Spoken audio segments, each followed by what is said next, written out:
Mga kapasyon, magandang araw. Huwag galoing manood, pag-subscribe sa aking YouTube channel. At linggo-linggo po'y mabibigay ako ng dagdag kaalaman para sa lahat. Para sa ating, especially sa ating mga backyard racers na gusto matuto, gusto maragdagan yung kaalaman sa pagmamanok. Maraming salamat. Kita-kits tayo, mga kapasyon.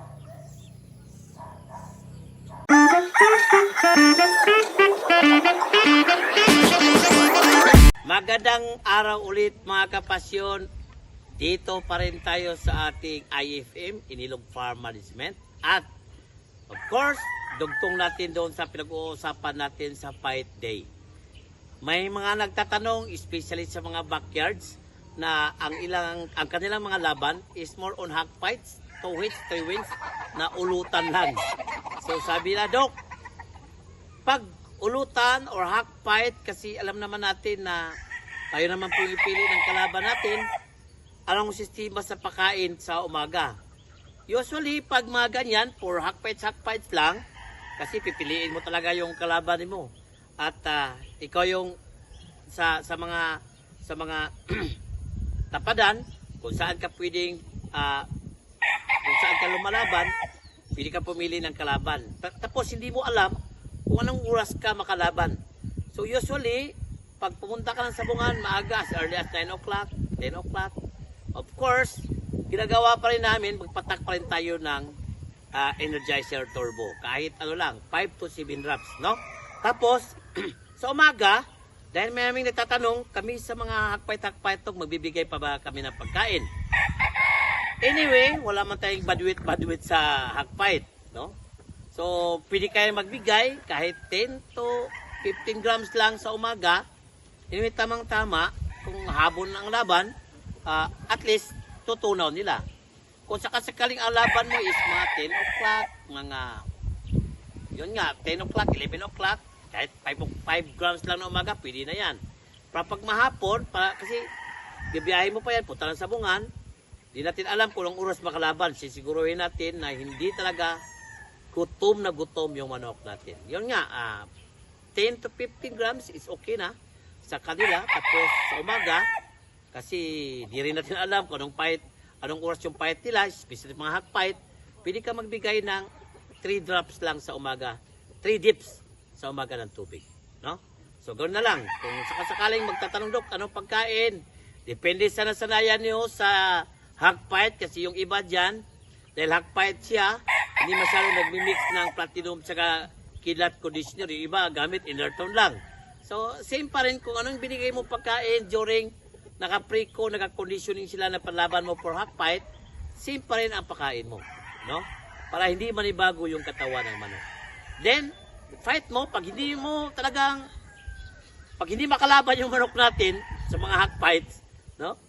Huwag mo ipilit. Kung iba kasi pinagpilit nilang manok para malaban, mailaban mo ng malaki, mailaban mo ng matanda talaga na manok, alako, hindi tayo makakasiguro niyan na mananalo yung manok natin. Kaya nga tayo lumalaban ng hog fight para medyo makalamang tayo sa edad, sa timbang.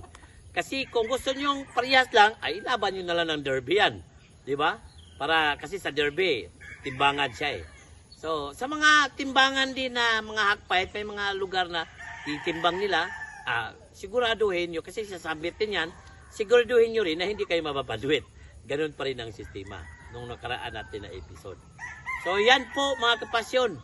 Pero, pag hog fight, pili ka na ng cockhouse, kahit hindi aircon, kahit okay lang, pwede na. No? Kasi pang hog fight lang naman. Pag talagang yung iba lumalaban ng 3 hits, 2 hits, nanalo ng 2 o nanalo na 1, kailangan may laban yung last fight kasi may premyo. Kahit na pang last fight niyan, siguro piliin pa rin ninyo na hindi matatalo yung last fight nyo. Yung iba nag-i-insurance. Pag pang last fight, nag-i-insurance sila. Depende na. Alam na namang mga bayang sabungero natin yan kung paano ang sistema ng pag-i-insurance. Then, pagdating naman dito sa mga nag-fight sa derby, mayroon tayong tinatawag na cockhouse management. No? Dapat, nabanggit ko, nakakuha na kayo ng cockhouse na maganda. check natin yung aircon kung okay ba. Kasi baka napasukan natin yung aircon, sira yung aircon. Tapos pagdating, hindi ka na makapili ng iba dahil puno-puno, dahil maraming interest. Yan, importante yung cockhouse management. Nasabi ko, nabanggit ko na nakaraan, malinis. Tapos kung pwede, puntahan mo a day or 3 days before the fight yung cockhouse na napili nyo.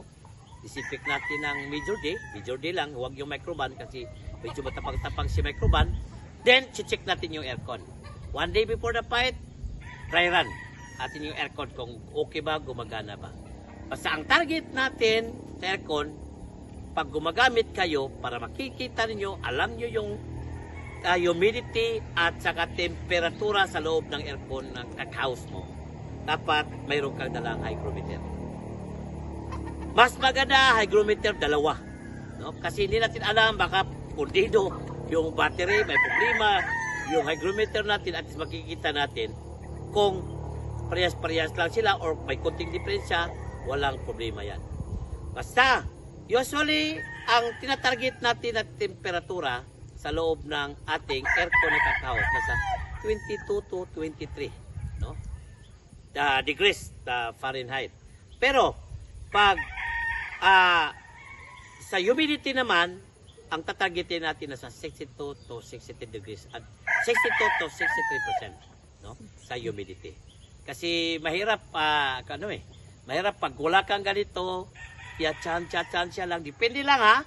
Lalo na sa may mga handler kasi na magagaling na talaga. Kaya nilang titimplahin kahit wala silang hygrometer na dala. Magaling magtimpla. Pero mas maganda, mayroon ka talagang hygrometer. Pag sakasakaling bumaba na sa 59 degrees, ay yung percentage, yung humidity, na pwede mo buksan ang pinto konti para mapasukan ng fresh air. O sa ang galing sa labas na hangin at saka humidity.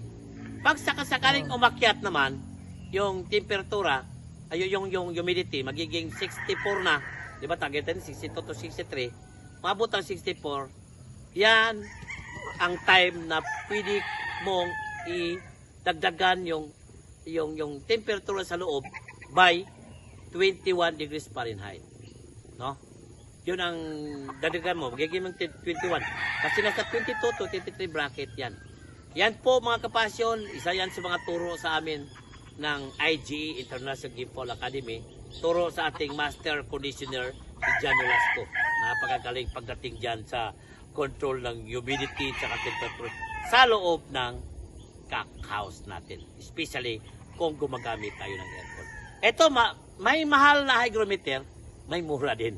Pwede ito sa Shopee, bilibilhin. Pero may mga nagbibinta na medyo mahal, depende sa inyo, mga 1.5, ganyan. Ito, minsan nakuha lang ng 300 to 250. So, depende sa inyo. Basta importante, mayroon kayong measurement sa loob ng inyong mga cockhouse. Yan po, another tip mga kapasyon. Maraming salamat po at sa susunod, marami pa rin tayong pag-uusapan sa ating IF.